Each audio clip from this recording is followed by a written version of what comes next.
दर्शक नमस्कार. हॅलो सह्याद्री या कार्यक्रमात आपलं मनपूर्वक स्वागत. मित्रहो, पाणी हा आपल्या जीवनातला एक अत्यंत महत्त्वाचा असा घटक आहे. किंबहुना पाणी हाच आपल्या अस्तित्वाचा आधार आहे असं म्हटलं तर ते वावगं ठरणार नाही. पण या पाण्याच्या वापराबाबत, त्याच्या उपयोगाबाबत आपण किती बेजबाबदारपणे वर्तन करतो याची आपल्याला कल्पना देखील नसते. अशाच बेजबाबदार वर्तणुकीतून अनेक प्रकारच्या पाण्याच्या समस्या, पाण्याची टंचाई, प्रदूषण हे निर्माण झाल्याचं आपल्याला लक्षात येतं.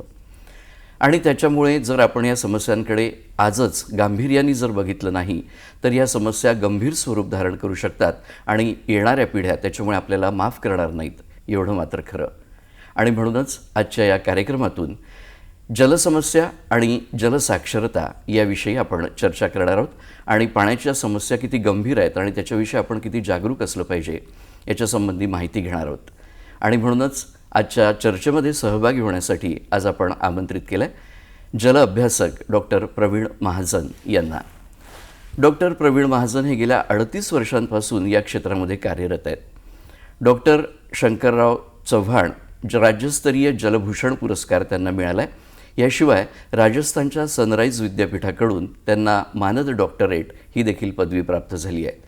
जलसंवर्धनाच्या, जलसाक्षरतेच्या बाबतीत त्यांचं काम खूप मोठं आहे आणि त्याचा अनुभव देखील त्याचा दांडगा आहे. तेव्हा त्यांच्याशी याविषयी आपण चर्चा करूया. डॉक्टर नमस्कार. कार्यक्रमात आपलं मनपूर्वक स्वागत. मी आत्ताच म्हटल्याप्रमाणे पाणी हा खरोखरच आपल्या सगळ्यांचा अत्यंत जिव्हाळ्याचा, आपल्या अस्तित्वाचा असा प्रश्न आहे. याच्या बाबतीत या समस्यांकडे जर लक्ष वेधायचं असेल तर पहिल्यांदा मला असं सांगा की महाराष्ट्रातली पाण्याची सद्यस्थिती काय आहे आणि ही समस्या किती गंभीर आहे? फार सुंदर प्रश्न विचारला. महाराष्ट्र राज्य जेव्हा राज्य म्हणून अस्तित्वात आलं त्या दिवशी महाराष्ट्राची पाणी समस्या नव्हती. महाराष्ट्राला पाण्याचा प्रश्न भेडसावत नव्हता आणि महाराष्ट्र पाण्याच्या बाबतीत सधन होता. परंतु नंतरच्या काळामध्ये जशी जशी लोकसंख्या वाढली आहे, कारखाने झालेले आहे, त्याच्यानंतर आपलं नदीकाठावर आपली वस्ती करत पूर्णपणे अतिक्रमण केलं आहे. अशा या परिस्थितीत महाराष्ट्राला पाणी समस्येला समोर जावं लागतंय. तसं म्हणतात की ऋषीचे कुळ आणि पाण्याचे मूळ विचारू नये, हे आपण नेहमीच म्हणतो. हे जरी खरे असले तरी आज पाण्याच्या समस्येमुळे पाण्याचे मूळ आपल्याला शोधावे लागेल. पाणी समस्या ही ऋतुमानानुसार होते. पावसाळा, हिवाळा आणि उन्हाळा हे 3 ऋतू आपल्याला माहीत आहे. पण पावसाळ्यामध्ये जो पाऊस पडतो तो पाऊस, ते पाणी खरंच आपण योग्य प्रकारे जतन करतो का, हा एक प्रश्न स्वतःलाच विचारण्यासारखा आहे. आणि याच प्रश्नाच्या अवतीभोवती सर्व पाणी समस्या निर्माण झालेली आहे. पाण्याची समस्या म्हणजे नेमके काय? पाणी हे पिण्यासाठी, घरगुती वापरासाठी, शेतीवाडीसाठी, वाहने धुण्यासाठी, उद्योगधंद्यासाठी, जनावरांसाठी, वीज निर्मितीसाठी, लहान मोठ्या उद्योगधंद्यासोबतच आपल्याला आपल्या गरजा पूर्ण करण्यासाठी पाणी लागते. आता हे पाणी जर मिळालं नाही आपल्याला तर आपण म्हणतो पाण्याची समस्या निर्माण झाली. म्हणजे पाणी जे आपल्याकडे उपलब्ध आहे त्या पाण्यामधलं आपलं भागत नाही, म्हणून ही पाण्याची समस्या निर्माण झाली असेल. मग ही समस्या का निर्माण झाली? पावसाळा संपला तरी आज आपल्याला एक उदाहरण सांगतो मी. महाराष्ट्रामध्ये आणि मराठवाड्यासह संपूर्ण महाराष्ट्रामध्ये जवळपास 1200 गावांना, वाड्यांना आज 300 टँकरद्वारे पाणी आजच सुरू आहे. म्हणजे यावरून पाण्याची समस्या किती गहन आहे हे आपल्या लक्षात अजून उन्हाळा यायचंच आहे. उन्हाळा अजून भरपूर आहे. साधारणतः टँकर लागण्याचा जो विषय येतोय तो साधारणतः फेब्रुवारी मार्च नंतर येतो आणि 2-3 महिने पाणी पुरवठा आपल्याला काही वस्त्यांना करावा लागतो. पण आज 1200 गावांना, वाड्यांना, वस्त्यांना, म्हणजे त्या गावातील वस्त्यांना, म्हणजे आता 1200 गावं पकडले तुम्ही तर वस्त्या किती असतील याचा अंदाज तुम्ही करू शकता. आणि हा पाणी आज आपल्याला टँकरद्वारे जे पाणी सप्लाय करावं लागतंय, याचाच अर्थ आपण आज दुष्काळीच्या परिस्थितीकडे वळलो आहे. पर पाणी नाही असं नाही. जगामध्ये जे पाणी आहे त्याच्यातलं 4% पाणी हे भारताकडे आहे. आणि जवळपास जगाच्या लोकसंख्येच्या 18% जी लोकसंख्या आहे ती आपली आहे. पाणी समस्या दिवसेंदिवस गंभीर होत चालणार आहे. प्रत्येक गावात पावसाचे प्रमाण जे आहे ते कमी जास्त प्रमाणात होतो. 100 मिलीमीटरपासून तर 1600 मिलीमीटरपर्यंत पाऊस पडतो. हा जो पाऊस पडतो, हे पाऊस मोजायचा सुद्धा विषय जेव्हा डोक्यात आणतो तेव्हा लोकांना असं वाटते हा तर पाऊस पडलेला आहे, मिलीमीटरमध्ये पाऊस आपल्याला दिसतोय, पण पाऊस किती पडला? तर हा पाऊस पाहिजे तेवढाच पडतोय. म्हणजे जर समजा आपण 1000 चौरस फूट क्षेत्रावर 100 मिलीमीटर पाऊस पडला म्हटलं तर तो किती लिटर होतो? हा छोटं गणित आहे. हे 10,000 लिटर पाणी असते. हे आपण पावसाच्या रूपाने जे पाणी मिळतं ना, ते पाणी निसर्गाचं अमृत ठेवा आपल्याला मिळतो हे आपण खरं विसरून गेलेलो आहे. आणि आपण हे का विसरलो? तर जी गोष्ट फुकट मिळत असते, ज्या गोष्टीची सहजासहजी तुमच्या समोर उपलब्ध असते, ज्या गोष्टीला कष्ट लागत नाही, ज्या गोष्टीला फ्री ऑफ कॉस्ट, आणि माणसाची प्रवृत्ती आहे की आपल्याला एखादं झाड दिसलं आणि आंबा खायचा आहे तर आपण एक दगड मारतो आणि आंबा खातो. त्याची किंमत नाही, आपल्याला फ्री ऑफ कॉस्ट मिळते ते. त्याच्यामुळे पाण्याची जी किंमत आहे ती किंमत, त्याची कदर जोपर्यंत होणार नाही तोपर्यंत पाण्याच्या बाबतीत हा प्रश्न नेहमीच राहणार. पण हा अमृततुल्य नैसर्गिक संपत्तीचा विचार जर आपण केला तर खरंच आपण दुर्लक्ष करण्या इतके वेडे आहो का? कारण पाणी हे शेवटी जीवन आहे. आपण बोलताना नेहमी म्हणतोय पाणी असल्याशिवाय काहीच शक्य नाही जगामध्ये. आणि पाणी जोपर्यंत नाही तोपर्यंत प्रगतीही करता येणार नाही, जिवंतही राहता येणार नाही, शेतीवाडीही करता येणार नाही. मग ही पाण्याची समस्या सोडवायची कशी, हा जो प्रश्न आहे तर हा प्रश्न फार सोपा आहे, फार कठीण नाही. त्याच्यासाठी मानसिकता बदलवणे आवश्यकता आहे. आपण त्या समस्यांच्या सोडवणुकीकडे येऊया. पण मला असं सांगा सर की आत्ता तुम्ही ज्या सांगितल्या समस्या आणि त्याच्यामुळे जी महाराष्ट्रातली 1200 गावांना आजच टँकरने पाणी पुरवठा करण्याची गंभीर स्थिती आपण जी विशद केली तुमच्या बोलण्यातनं, त्याच्यासाठी साक्षरतेचा काय रोल आहे, साक्षरतेची भूमिका काय? कारण जर साक्षरता असेल तर ह्या समस्या बऱ्याच प्रमाणात आपण कमी करू शकतो का? आपण काय सांगाल? काय की शेवटी पाणी हे मर्यादित आहे. पाणी कारखान्यात बनवता येत नाही. आणि बनवायचं झालं तर भारतासारख्या प्रगतशील देशात सुद्धा हे आता शक्य नाही. कारण त्याचं पाणी, आपल्या जो समुद्राचं पाणी आहे 76% समुद्रात पाणी आपल्याजवळ, पण ते पाणी खारट आहे, क्षारयुक्त आहे, पिण्यालायक नाही आहे. आणि दिवसेंदिवस त्या पाण्याचे प्रॉब्लेम वाढत चाललेले आहे. पण जर समजा असलेलं पाणी आपण वाचवलं, त्या पाण्याचं आपण जतन केलं, त्या पाण्याला आपण सांभाळलं तर हे पाणी आपल्याला मिळू शकते. म्हणजे यासाठी शेवटी साक्षरता करायची आहे. पण शेवटी साक्षरता करायची म्हणजे काय करायचं आहे? ज्या गोष्टीला फुकटमध्ये मिळते त्या गोष्टीची साक्षरता करणं फार कठीण आहे. साक्षरता ही म्हणजे एखाद्या माणसाला, झोपलेल्या माणसाला उठवणं सोपं आहे, पण झोपेचं सोंग घेणाऱ्या माणसाला उठवणं फार कठीण आहे. त्याच्यामुळे आपण ते पाहतोय की जसं मागच्या वेळेस म्हणजे महाराष्ट्र सदन असतानाचा आपण विचार करू की हे साक्षरता, त्यावेळेस पण साक्षर लोक होते का? नव्हते. पण त्यांना ते कल्पना होती की पाणीच नसेल तर पुढे प्रगती होणार नाही. आणि आज जी प्रगती झालेली आहे आपली महाराष्ट्राची आणि महाराष्ट्राच्या लोकांची जी प्रगती साधल्या जात आहे ती त्या पाण्याने, त्यांनी जतन केलेल्या पाण्यावर साधल्या जात आहे. आपण जर विचार केला तर हा जो सध्या पाऊस पडतोय हा मिलीमीटरमध्ये जर मोजला तर तो सारखा पडतोय. साधारणतः सुरुवातला 120 दिवस हा पावसाळ्याचा आपण समजतो. आता या 120 दिवसापैकी 70 ते 80 दिवस पाऊस अनुभवलेला आहे, आपणही अनुभवला आहे, मी पण अनुभवलेला आहे. म्हणजे माझ्या वडिलांनी किंवा आजोबांनी याच्यापेक्षा जास्त अनुभवला असेल, पण 60 ते 70 दिवस तर मी पण अनुभवा. आणि आज मी जो अनुभवतो आहे आणि माझे मुलं जे अनुभवून राहिलेले आहे ते जवळपास आज 25 ते 30 दिवसाच्या वर पाऊस पडत नाही. पहिले 7-7 दिवस 6-6 दिवस झड लागायची. आज झड हा शब्दच माहीत नाही, कारण पाऊस तसाच येत नाही ना. आणि आपल्याकडे आपण पाहतोय गेल्या 2-4 वर्षात की दुपारचा पाऊस तर मी पाहिलेलाच नाही. त्याच्यामुळे पावसामुळे घंटाभर थांबावं लागलं असं कधी होत नाही. म्हणजे पाऊस तेवढाच आहे, पण पाऊस जिरोनीचा पडत नाही. आणि जोपर्यंत हा पाऊस जिरोनीचा पडत नाही याची कारणे अनेक आहे. तुमचं मोसम तोच आहे, ऋतू तेच आहे, पण हे वातावरण का बदललं त्याला कारणीभूत आहे माणसाचा विकास आणि माणसाच्या विकासाबरोबर निसर्गाचा वास.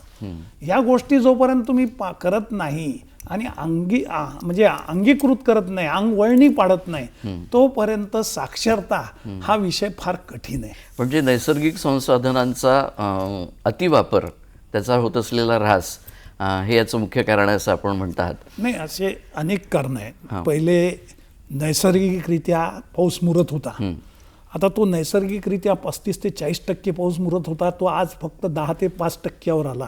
याला कारण काय?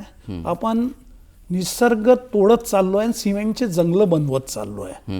जर निसर्ग तोडत चाललोय आणि सिमेंटचे जंगल बनवत चाललोय तर हेच होणार आहे. शेवटी माणसाचा हवास कुठंतरी थांबला पाहिजे आणि त्याला ही कल्पना आली पाहिजे. आणि जोपर्यंतही तो स्वतःला समजत नाही, शिवाजी नेहमी दुसऱ्याच्या घरात पैदा व्हावा, आपल्या घरात शिवाजी नाही, पण पाण्याच्या बाबतीत शिवाजी प्रत्येक घरात पैदा व्हावा. त्याच्याशिवाय पाणी समस्या आणि साक्षरता हा विषय फार कठीण आहे सर. म्हणजे या बाबतीत जागरूक होणं खूप गरजेचं आहे, तरच ती साक्षरतेच्या दृष्टीने आपण पाऊल टाकू शकू.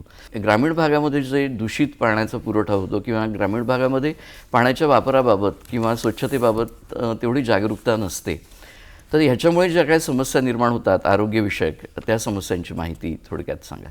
आरोग्याच्या बाबतीत तसंही ग्रामीण मंडळी ही फार म्हणजे सुशिक्षित नाही, अशिक्षित आहे आणि नेहमी निसर्गाच्या भरोश्यावर त्यांचं जीवन चालू आहे.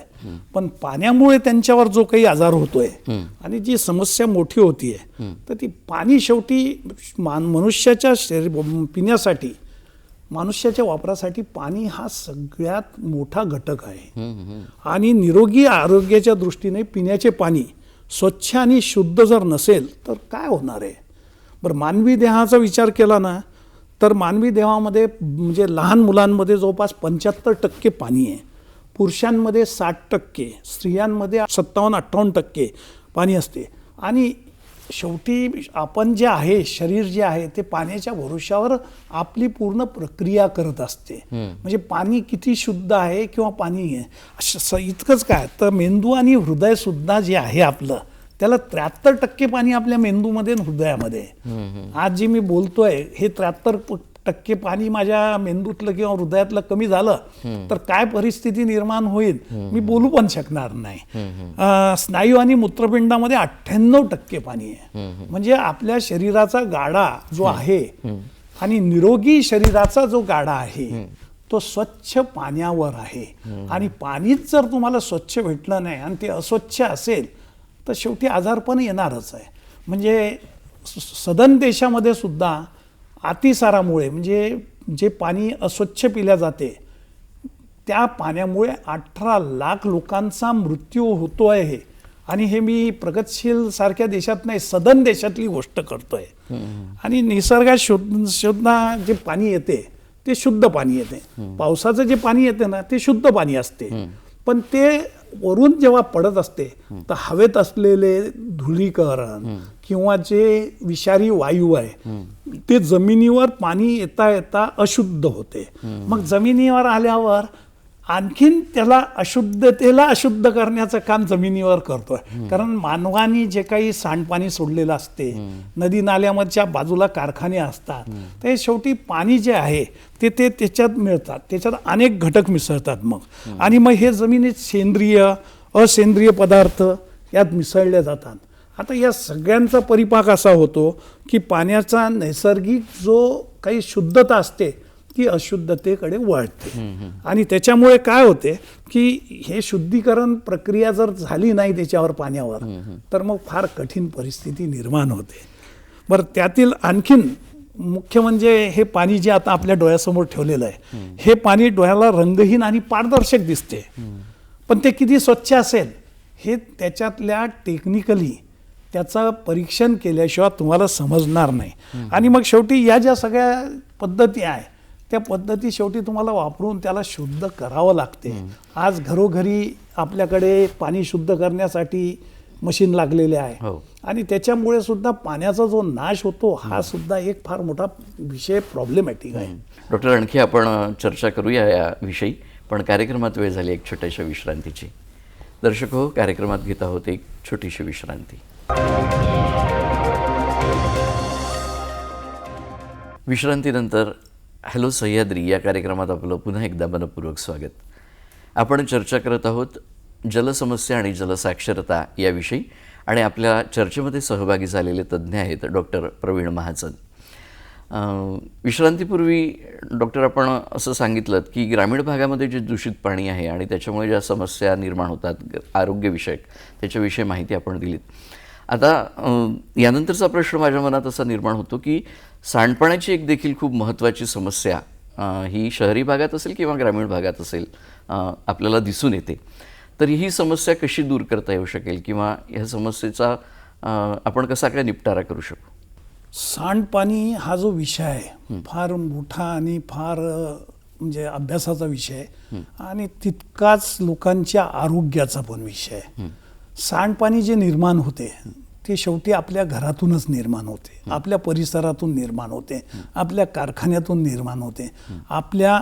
आपण जे पाणी वापरतोय शेवटी वापरातून निर्माण होणारं जे सांडपाणी आहे त्याची विल्हेवाट जो विषय आहे तो फार मोठा विल्हेवाट आहे. आता आपण पहिले ग्रामीण भागाकडे वळू.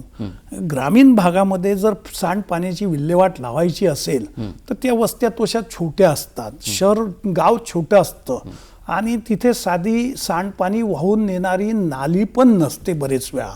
तर मग असं सांडपाणी काय करता येईल?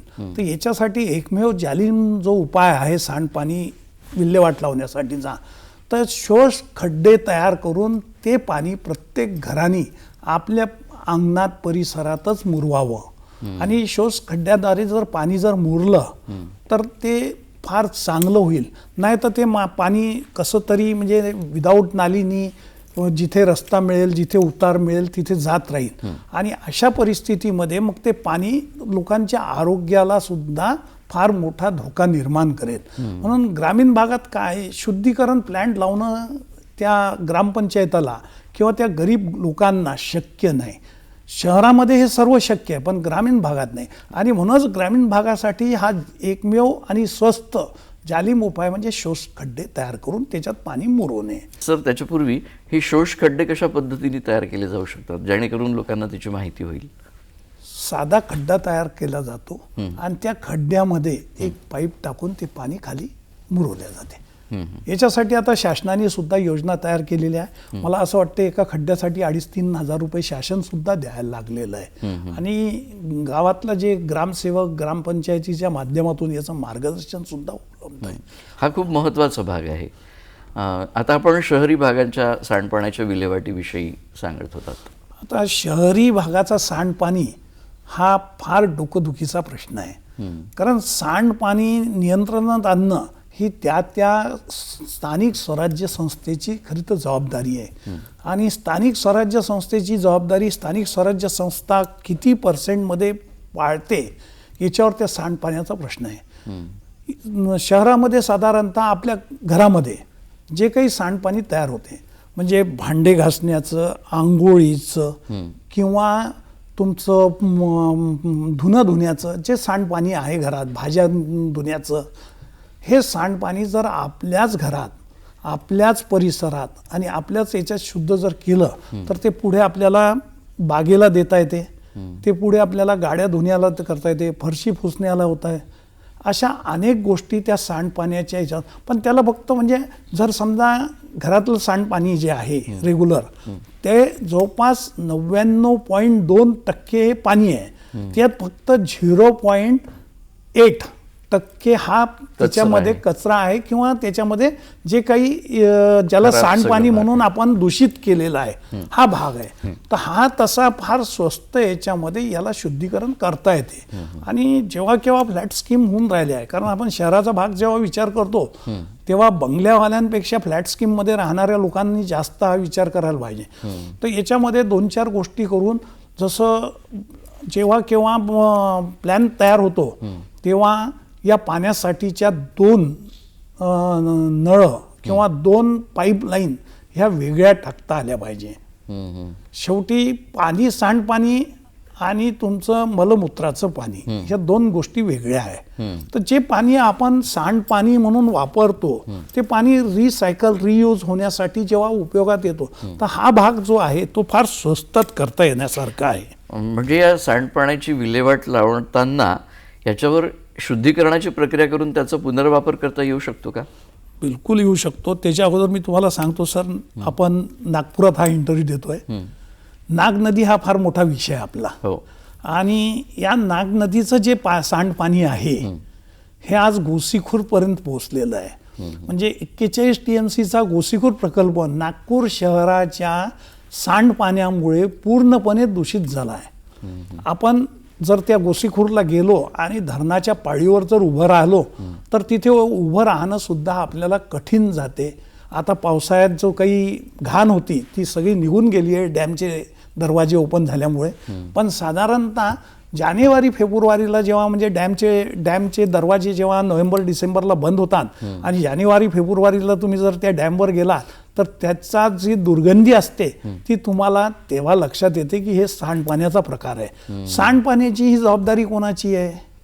ही सांडपाण्याची जबाबदारी नागपूर महानगरपालिकेची आहे. आणि हे सांडपाण्यासाठी शुद्धीकरणाच्या छोट्या छोट्या प्रक्रिया आहे. मी म्हणत नाही STP लावा, STP फार महाग आहे, पण नागपूर महानगरपालिकेसारख्याने STP लावायला पाहिजे. पण जिथे कुठे आपल्याकडे सिवरेज लाईन, सुरेज लाईन या 2 लाईन आहे, म्हणजे सांडपाण्याची लाईन एक आणि मलमूत्राची लाईन, ही पण कॉर्पोरेशननी 2 असायला पाहिजे. पण त्या आपल्याकडे बऱ्याच भागात 2 नाही आहे. आणि त्याच्यामुळे हे सांडपाणी काय केलं जाते माहिती का? शुद्धीकरण न करताना, कारण हा सकाळच्या पिरियडला जो काही सांडपाणी येतो दुपारच्या, हे साठवण शक्य नाही.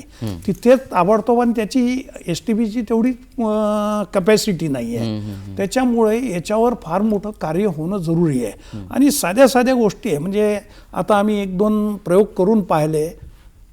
कर्दळीचे वन लावले तुम्ही, म्हणजे ज्या भागामध्ये सांडपाण्याचा जास्त प्रकार आहे त्याच्या काठावर, म्हणजे जिथून पाणी जाणार आहे त्या काठावर जर कर्दळीचं वन तर जवळपास 10 ते 20% सांडपाणी शुद्धीकरण करून त्या नाल्यात नदीत जाणार आहे. ते छोटे छोटे प्रयोग जर प्रत्येकाने प्रत्येक मोहल्ल्यात केले, आपल्या घरादारात केले तर हा प्रॉब्लेम सॉल्व्ह होऊ शकतो. सर, पण तुम्ही जे सांगतात हे खरोखर छोटे प्रकार लोकांपर्यंत पोहोचलेले नाही, त्याच्याबद्दल माहिती नसल्यामुळे कदाचित अशा प्रकारच्या समस्यांकडे थोडंसं दुर्लक्ष होत असावं. म्हणूनच खरं तर या कार्यक्रमाचं आयोजन आहे की आपल्यासारख्या तज्ज्ञांच्या माध्यमातून असे जर पाणी शुद्धीकरणाचे छोटे छोटे प्रयोग जर लोकांना कळले तर त्याच्या माध्यमातून शुद्धीकरणाची प्रक्रिया ही घडू शकेल. मुळातच पाण्याच्या जे काय पाणी खराब होतं, प्रदूषित होतं, त्याची कारणं काय सांगता येतील डॉक्टर आपल्याला? शेवटी पाणी प्रदूषित होतं म्हणजे काय होते?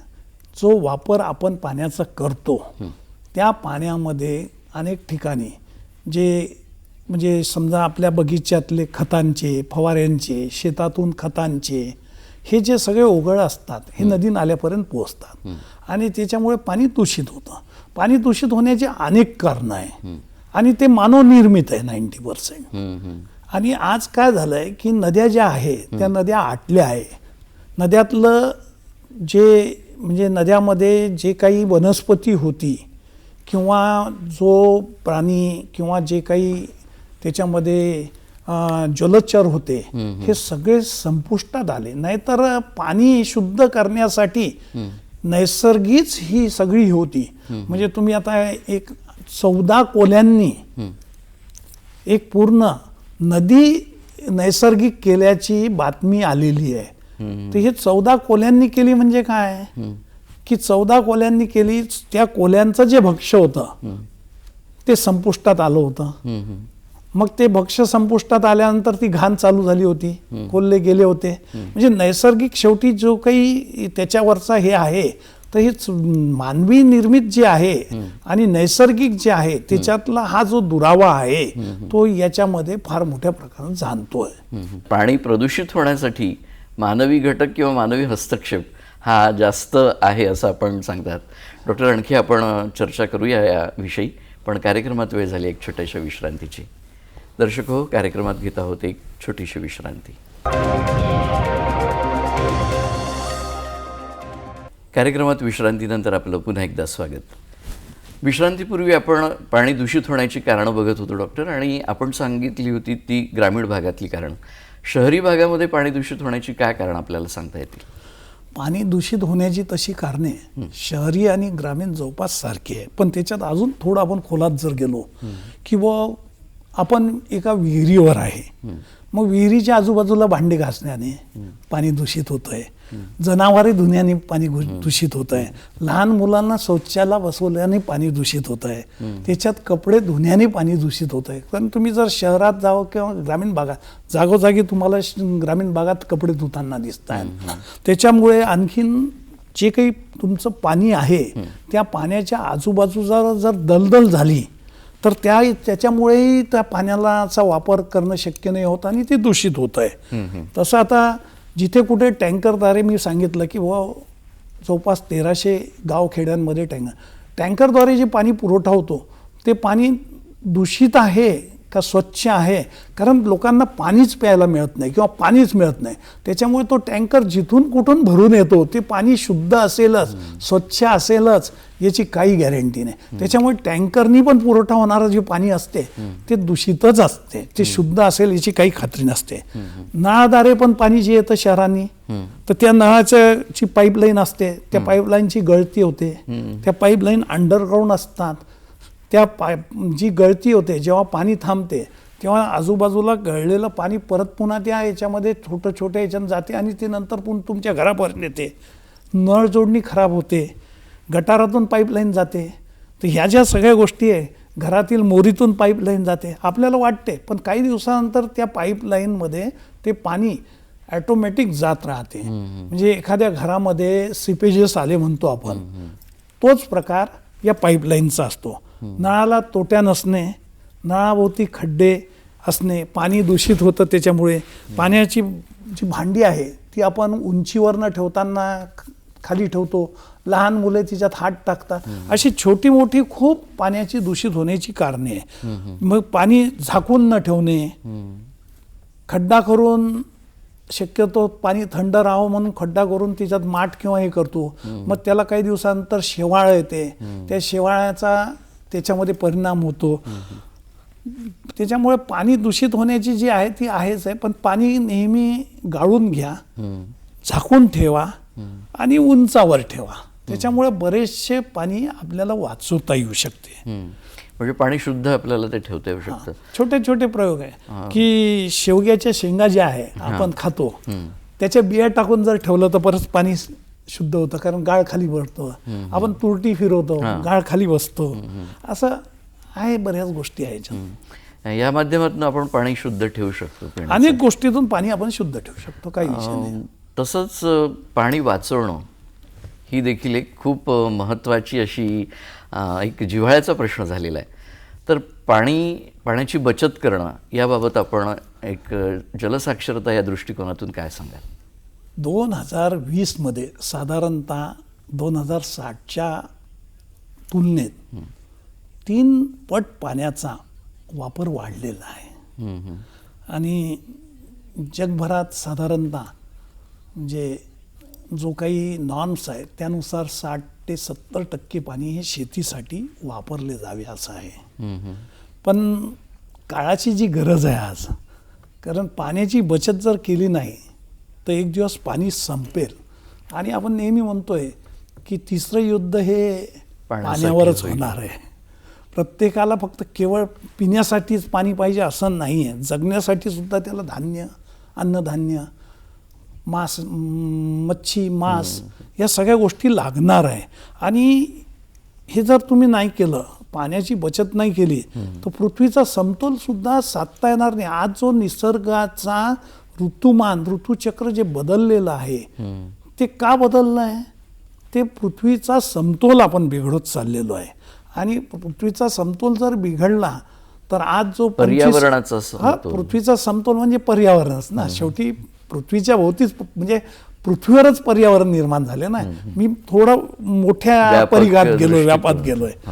तर ते जर आपण नाही साधलं केलं तर पाण्याची जी बचत काळाची गरज म्हणतोय ते शक्य होणार नाही. पण पाण्याचा जेवढा वापर आहे ना त्या पाण्याच्या वापरावर प्रक्रिया करणे फार सोपं जरी असलं तरी ते आपण करत नाही, कारण ते खर्चिक आहे. आरोग्याच्या दृष्टीने सुद्धा ते वापर न करता पितोय. त्याच्यामुळे मेडिकलच्या सुद्धा ज्या सोयी याला पॅरलल लागत आहेत त्या सुद्धा आपल्याला खर्चिक वाटणार आहे. त्याच्यामुळे प्रकल्प, पाणी शुद्धीकरण प्रकल्प उभारणं हे भारतासारख्या देशाला तरी परवडणारं नसल्यामुळे नैसर्गिक जे पाणी आहे ते बचत केल्याशिवाय आपल्याला पर्याय नाही. मग आता हे बचत कसं करायचं आहे? तर या बचत करण्यासाठी छोट्या छोट्या गोष्टी आहे. जसं स्वयंपाकघरात आमच्या भगिनी, माता भगिनी जे काम करतात तर ते एका बादलीमध्ये वापर केलेलं पाणी आहे ना ते तुम्ही बादलीत साठवा आणि ते झाडांना द्या. भाजी फळे नळाखाली टोटी लावून नळाखाली धुतल्या जाते ते एखाद्या भांड्यात धुवा. हाताने भांडी घासत असताना नळाची पाण्याची टोटी सोडू नका. 2 भांड्यात पाणी घ्या. एका भांड्यात साबणाचं पाणी घ्या आणि दुसऱ्या भांड्यात स्वच्छ पाणी घ्या. या 2 भांड्यातील पाणी जे आहे ते नंतर भांडी धुण्यासाठी वगैरे वापरा तुम्ही. अशा छोट्या छोट्या गोष्टी आहेत यांनी आपण करू शकतो. आता डिशवॉशर हा पाणी खाणारा एक मोठा घटक आपल्याकडे आलेला आहे. तर पण त्याच्यातही आता नवीन पुन्हा पाणी कमी वापरणारा डिशवॉशर आला आहे, तो वापरा. जर छोटे 2, 4, 5 भांडे असतील तर डिशवॉशरमध्ये टाकू नका. किंवा कपडे धुण्याच्या मशीनमध्ये 2, 4 कपडे असेल तर टाकू नका. स्वतः धुवा. किंवा मग ते पूर्णपणे कपॅसिटी होईपर्यंत कपडे ठेवून द्या. आता स्नान करताना आम्ही आजकाल 2 फूट बाय 2 फुटाचे शॉवर आलेले आहे. त्या शॉवरखाली आम्ही आंघोळ करतो. त्याच्यामुळे जवळपास 700 ते 800 लिटर पाणी जाते. जे 40 लिटरच्या बकेटमध्ये आंघोळ करायचे आपले लोक ते तेवढे जाते. दाढी करताना आम्ही दाढी करतो, नळ चालू असतो. दात घासताना नळ चालू असतो. या सगळ्या ज्या गोष्टी आहे ना या सगळ्या गोष्टी आपल्याला आपल्या स्वतःपासून सुरुवात करावी लागेल. आपल्या घरापासून करावं लागेल. कारण तुम्ही शेवटी काय करणार आहे की पाणी फुकट मिळते म्हणून त्याचा वापर करतात. पण ते जर समजा उद्या तुम्हाला विकतचं मिळालं असं समजून चला तर काय होणार आहे? म्हणजे आज 1000 लिटर पाणी फक्त 11 रुपयाला भेटते तर त्याची किंमत नाही आहे. म्हणजे भविष्यामध्ये ती किंमत सुद्धा हे करावं लागेल. कपडे धुताना वॉशिंग मशीनच्या क्षमतेकडे जायला पाहिजे. त्याच्यानंतर तुम्ही जे कपडे धुतले आहे ते पाणी जे वाचलं आहे ते शौचालयात टाकता येते, झाडांना टाकता येते. असं बऱ्याच गोष्टी आहे. आणि दुचाकी 4 चाकी वाहनांना धुण्यासाठी सुद्धा ते पाणी आपण टाकू शकतोय. घरासमोरचं अंगण स्वच्छ करताना ते पाणी वापरता येते. जे नळ चालू आहे एक थेंब जरी नळातून समजा तुमच्या दिसला किंवा सार्वजनिक नळावर तोट्याच नसतात, एक थेंब म्हणजे जवळपास 24 घंट्यामध्ये 52 लिटर पाणी वाया जाते तुमचं. तर हे जे कॅल्क्युलेशन आहे शेवटी प्रत्येकजण म्हणतो माझं काय 52 लिटर गेलं ना माझ्या घरी. पण जर नागपूरची 18 लाख लोकसंख्या असेल तर 52 लिटर बघी समजा अर्ध्या लोकांच्या घरी एक नळ 25 नळापैकी एक नळ कुठेतरी असेलच. मोठ्या प्रमाणावर पाण्याचा तो जो आहे ना तर ते हे तुम्हाला हे बगीच्या जे आहे आपण या बगीच्या मेंटेन करा. पण बगीच्यांना सकाळी किंवा संध्याकाळी पाणी द्या. दुपारच्या वेळी पाणी देऊ नका, ते जास्त पाणी लागते. अशा अनेक गोष्टी ज्या आहे त्या आपण आपल्या स्वतःपासून जर हे केलं तर शेवटी ज्याला कोणाला पाणी मिळत नाही आपण वाचवलं तर ते पाणी मिळेल. आणि दुसरी गोष्ट आणखीन अशी आहे याच्यामध्ये की पाणी विकत मिळते म्हणून माझी मानसिकता पैसे देऊन घेण्याची जी झाली आहे ती चुकीची आहे. डॉक्टर, आणखी आपण चर्चा करूया याविषयी, पण कार्यक्रमात वेळ झाली एक छोट्याशा विश्रांतीची. दर्शक हो, कार्यक्रमात घेत आहोत एक छोटीशी विश्रांती. कार्यक्रमात विश्रांतीनंतर आपलं पुन्हा एकदा स्वागत. दर्शक हो, आपण चर्चा करत आहोत जलसमस्या आणि जलसाक्षरता या विषयावर. सर, विश्रांतीनंतर आपलं पुन्हा एकदा कार्यक्रमात स्वागत. विश्रांतीपूर्वी आपण पाण्याची बचत कशी करता येईल याविषयी जागरूकतेचा काही मंत्र आम्हाला दिला. आता मला असं सांगा, रेन हार्वेस्टिंग हा देखील एक अत्यंत महत्त्वाचा भाग या पाण्याच्या बचतीसंबंधीचा आहे. तर रेन हार्वेस्टिंग म्हणजे नेमकं काय?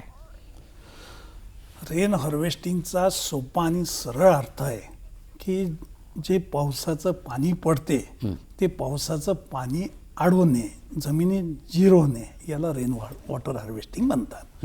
आता हे रेन वॉटर हार्वेस्टिंग जे आहे तर कुठे पडते? पाऊस जिथे कुठे पडत असेल, तो आपल्या घरावर पडतो, तो आपल्या मोहल्ल्यावर पडतो, तो आपल्या परिसरात पडतो, तो आपल्या शहरात पडतो, तो आपल्या शिवारात पडतो, तो आपल्या शेतात पडतो. या सगळीकडे पडणारा जो पाऊस आहे तो पावसाचं जतन करणे, जमिनीत मुरवणे, भूजल पुनर्भरण करणे, हे रेन वॉटर हार्वेस्टिंगचं खरं कार्य आहे. मग हे रेन वॉटर हार्वेस्टिंग जे आहे हे कसं करता येईल? म्हणजे ही साठवण तर करायची आहे आपल्याला, पण अनेकांना माहीत नाही साठवण कशी करायची. मग ही साठवण कशी केल्या जाईल? तर याच्या 2-3 पद्धती आहे. म्हणजे श्रीमंत लोकांसाठी वेगळी पद्धत आहे, गरीब लोकांसाठी वेगळी पद्धत आहे. शेवटी पाणी हा सगळ्यांचा जिव्हाळ्याचा विषय व्हावा यासाठी आपापल्या परिस्थितीनुसार, आपापल्या सोयीनुसार पर्याय उपलब्ध आहे. आता साधारणतः एक 2-3 हजार स्क्वेअर फीटचं घर आहे. आता त्या घरात मला तर पाणी अडवायचं आहे. माझ्या घरामध्ये 3,000चा माझा प्लॉट आहे, 2,000चं माझं बांधकाम आहे, डबल मजली बांधकाम आहे. मग आता हे पाणी मला अडवायचं आहे, तर माझ्या घरावर पडलेलं पाणी जे आहे ते कुठेतरी मी पाईपनी खाली उतरवलेलं आहे. माझ्या परिसरात जे पाणी पडलेलं आहे ते कुठेतरी माझ्या म्हणजे कंपाऊंडमध्ये जे पाणी पडलं आहे, मी कुठेतरी ते नालीला अटॅच होणार आहे, म्हणजे जिकडे कुठे उतार असेल. हा सगळा उतार पाहून घ्यायचा. ऑलरेडी ते पाणी जिथे जाते त्याच्या आजूबाजूला एक सोपा उपाय असा आहे की साधारणतः 5 foot by 4 foot, 6 foot by 4 फूट असा एक गड्डा खोदायचा. तो 6 फूट खाली जमिनीत खोदायचा आणि तो 6 फूट खाली जमिनीत खोदल्यानंतर त्याच्यामध्ये एक सोपा आणि बिना म्हणजे कमी पैशाचा जो खर्च आहे, तर साधारणतः 2 फूट त्याच्यामध्ये खाली दगडं, म्हणजे फाड्या ज्याला म्हणतात, गावखेड्यामध्ये फाड्या म्हणतात आणि शहरामध्ये दगड म्हणतात. कारण आजकाल दगडांची घरं, फाड्यांची घरं दिसत नाही, पण त्या फाड्या दगड टाका. ते दगड फुकटचे असू शकतात, आजूबाजूचे असतात, फक्त मोठे दगड पाहिजे. ते 2 फूट साधारणतः दगड टाका. त्याच्यावर 1 ते 2 फूट दगडी कोळसा टाका मोठा. अच्छा. त्याच्यानंतर त्यावर पुन्हा एक गिट्टी टाका, 1 फूट 1.5 फूट, जसं काही तुमचा गड्डा असेल त्यानुसार. आणि त्याच्यानंतर 1 ते 1.5 फूट 2 फूट रेती टाका, आपली जी घडंग रेती असते, म्हणजे प्लॅस्टरची रेती नाही टाकायची, जी फेकून दिलेली असते किंवा फुकट मिळत असते ती रेती टाका लागल्यास. आणि त्याच्यावर एक जाळी लावा. कारण ती जाळी इतक्यासाठी लावा की तुमच्या परिसरातला तो कचरा तिच्यात गेला तर आपल्याला काढता आला पाहिजे. तर हे साधारणतः 2 ते 3 हजार स्क्वेअर फीटाचा जो गड्डा आपण करतोय, छतावरून जे पाणी येते ते हळूहळू त्या गड्ड्यात मुरेल आणि ते मुरलेलं जे पाणी राहील त्याला रेन वॉटर हार्वेस्टिंग तर म्हणतातच. पण तुम्ही जर सातत्याने 2 ते 3 वर्ष जर हे काम केलं आणि तुमच्याकडे बोरवेल असेल एखादी किंवा वेल असेल किंवा जे काही पाण्याचं म्हणजे किती फुटावर तुम्हाला पाणी आहे हे जर तंत्र तपासायचं असेल, जलसाठा पाण्याचा जमिनीतला तो लक्षात येईल. 2 वर्ष 3 वर्ष जर हे सातत्याने तुमच्या परिसरातलं, तुमच्या घरातलं पाणी जर साठवलं तुम्ही, तर तुम्हाला भविष्यामध्ये पाण्याची चणचण टणटण किंवा अडचण निर्माण होणार नाही. राजस्थानमध्ये ते काय करतात की आपल्या घराच्या खाली भुयारं आहे त्यांचे, म्हणजे टाक्या आहे. आपल्याकडे जशा टाक्या वरती आहे ना तशा त्यांच्या खाली टाक्या आहे आणि ते पाणी वाचवतात आणि ते पाणी जवळपास राजस्थानमध्ये 6 महिन्याच्या वरते ते पाणी त्यांचं वापरात येते. तर या अनेक गोष्टी रेन वॉटर हार्वेस्टिंगनी आपल्याला करता येण्यासारख्या आहे. त्याच्यानंतर हे जे आहे हे काम प्रायव्हेट लोकांच्यासाठी सांगतोय मी. याचा एक नियम आहे, सरकारने याचा कायदा केलेला आहे. या कायद्यानुसार रेन वॉटर हार्वेस्टिंग जेव्हा तुम्ही तुमचा घराचा मॅप तयार करतात आणि मंजुरीसाठी देतात, तर त्याच्यामध्ये तुमच्याकडून एक प्रतिज्ञापत्र असते किंवा एक त्या फॉर्मवर तुमच्याकडनं ती हे असते किंवा मी माझ्या घरी रेन वॉटर हार्वेस्टिंग करेल, 5 झाडं लावेल. हे सगळं आपण मान्य करतो. घर बांधल्या जाते. घर बांधल्यानंतर आमचे सरकारी ऑफिसर त्याला मान्यता देऊन टाकतात, प्रमाणपत्र देतात कम्प्लिटेड म्हणून. आणि हे जर नाही केलं तर आज जो 46-46 अंशावर आपण आहो, हा 2 वर्षानंतर 48 अंशावर जर आपण गेलो तर मला असं वाटते काही कोणाला भविष्य करायची आवश्यकता नाही. आणि त्या पद्धतीने पण हे सगळं आपण पुढच्या पिढीसाठी सोडा. आज जी पिढी आहे या पिढीलाच हे कामी येणार आहे. नाहीतर साधारणतः 2030 पर्यंत पाण्याचा दुष्काळ एवढा मोठा होणार आहे की आज जे 15 रुपये आणि 20 रुपये बाटलीतलं पाणी पिऊन आपण फिरतोय, ते बाटलीतलं पाणी सुद्धा आपल्याला फार महागात मिळणार आहे. आणि त्याच्यामुळे रेन वॉटर हार्वेस्टिंग जे आहे ते तुम्हाला करणं फार अत्यंत आवश्यक आहे. खरोखरच आपण सांगता त्याप्रमाणे मानसिकता ही तयार करणं ही फार गरजेची आहे. त्याच्यातूनच पाण्याची बचत होईल आणि आपल्या सगळ्यांसाठी पाणी वापरासाठी उपलब्ध राहील आणि ह्या जमिनीमधला जलसाठा देखील हा वर्धिष्णू होईल असं आपल्याला म्हणता येऊ शकेल. आपण आणखी चर्चा करणार आहोत, पण कार्यक्रमात पुन्हा एकदा वेळ झाली एका छोट्याशा विश्रांतीची. दर्शक हो, कार्यक्रमात घेत आहोत एक छोटीशी विश्रांती. विश्रांतीनंतर कार्यक्रमात आपलं पुन्हा एकदा स्वागत. मला असं सांगा आता की जलसंवर्धनासाठी किंवा जल साक्षरतेच्या संदर्भात काही शासकीय योजना आहेत का की ज्या आपण दर्शकांपर्यंत पोहोचवू शकू? त्यांची माहिती सांगा. जगभरामध्ये पाण्याचं महत्त्व कळावं म्हणून 22 मार्चला आपण जागतिक जल दिन साजरा करतो. महाराष्ट्र शासन तर 16 मार्च ते 22 मार्च हा जलजागतिक दिनाच्या पहिले 6 दिवस सप्ताह साजरा करतो. आणि हा शासकीय प्रोग्राम आहे. म्हणजे या प्रोग्रामच्या माध्यमातून अनेक कार्यक्रम होणे अपेक्षित आहे. याच्यामध्ये शाळा कॉलेजमध्ये मुलांना चर्चासत्र, त्याच्यानंतर चित्रकला स्पर्धा, त्याच्यानंतर जलदौड, जलपहाट, त्याच्यानंतर महिलांसाठी जल रेसिपी, अशा अनेक उपक्रम याच्यात राबवल्या जाऊ शकतात. आपण व्याख्यान सत्र घेऊ शकतो, याच्यामध्ये सेमिनार्स घेऊ शकतो, असे बरेच काही गोष्टी याच्यात करू शकतो. आणि हा जो कार्यक्रम आहे जागतिक जल दिनाच्या निमित्तानं हा पूर्ण देशभर साजरा होतो 22 मार्च. आणि या 22 मार्चचं औचित्य साठून महाराष्ट्र शासन तर 6 दिवस अगोदरपासून सप्ताह साजरा करतो. ही एक आनंदाची बाब आहे. पण प्रश्न असा येतोय की शेवटी शासनाचा उपक्रम आहे. जिथे कुठे शासनाचा हा उपक्रम आहे तिच्यात सामाजिक संस्था सामील व्हाव्या, लोक सामील व्हावे, तिथे हा कार्यक्रम वर्षभर थोड्याफार प्रमाणात चालू असतो. पण जिथे फक्त शासकीय कार्यक्रम आहे तिथे मात्र हा कागदावरच दिसतो. तर याच्यासाठी काय माहिती आहे का, स्वराज्य संस्था म्हणजे महानगरपालिका, नगर परिषदा किंवा पर्यटन आणि पर्यावरण हे दोन्ही संस्था याच्यात सामील, जिल्हा परिषद, जलसंपदा, जलसंधारण, शिक्षण विभाग, माहिती विभाग, अशा शासनाच्या पाण्याशी निगडीत ज्या काही संस्था आहे त्या सर्व संस्था याच्यात इन्व्हॉल्व्ह व्हायला पाहिजे, सक्रियपणे त्यांचं योगदान इन्व्हॉल्व्ह व्हायला पाहिजे, त्यांचं सहकार्य मिळायला पाहिजे. पण हा फक्त कागदावरचा प्रकल्प राहिल्यामुळे हा तेवढा होत नाही. म्हणजे IWS इंडियन वॉटर रिसोर्स संस्थेसारखी जी संस्था आहे आमची, ती आम्ही वर्षभर या माध्यमातून काम करत राहतोय. तर हा जर समजा आपण कुठे करायचा, हा तर मोहल्ल्यात करायचा, बांधावर करायचा, शेतकऱ्यांच्या ग्रामपंचायतच्या लेवलवर करायचा, पथनाट्य करायचे, नाट्य करायचे. आम्ही गेली 3 वर्ष झाले नाटकं पण याच्यातून करतोय.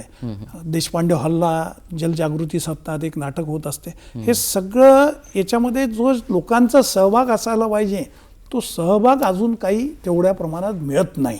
आणि अनेक ठिकाणी तुम्ही जे शेवटी जे म्हणाले की शोष खड्ड्याच्या बाबतीत माहिती नसते, तर आपल्याकडे अनेक गोष्टी, अनेक संस्था जे काही करते ते माहीत नसते. काम करणारे काम करत राहतात, प्रबोधन करणारे प्रबोधन करत राहतात. लोक ऐकलं ना ऐकल्यासारखं करतात. त्यांना थोडंफार समजा कुठेतरी पथनाट्य चालू आहे तर 2 मिनटं उभं राहून बाबा हे काय प्रकार आहे, हा पाण्याचा प्रकार आहे.